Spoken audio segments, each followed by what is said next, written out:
ఇది ప్రజాస్వామ్యమా? ఇదేనా ప్రజాస్వామ్యం?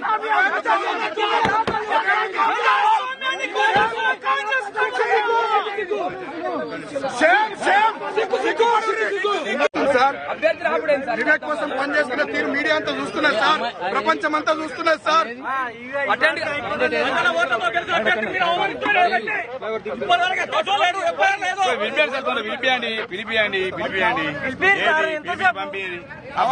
కానీ నడవండి నడవండి మంచిది ఆసిఫ్ సాబ్, అన్ని జనం చూస్తున్నారు, ప్రజలు చూస్తున్నారు.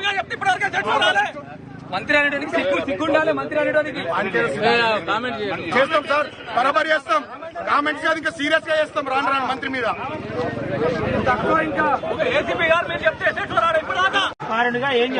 వాళ్ళకి చెప్పేది ఏముంది, పోలీసులంతా కాంగ్రెస్ పార్టీ ఏజెంట్లు, ఇక్కడ ఉండే ఎస్ఐ శ్రీధర్ తో సహా ఏసీపీలు, తర్వాత సిఐలు. సరే మా టైం కాదు ఇప్పుడు, కాంగ్రెస్ టైం, మా టైం వస్తుంది. నా ఏజ్ 42, ఇంకా 30-35 ఏళ్ళు ఈ ఏరియాలో రాజకీయాలు చేస్తే ప్రజల జీవితంలో ఉంటా. మా టైం వస్తుంది, చూసుకుందాం. జై తెలంగాణ.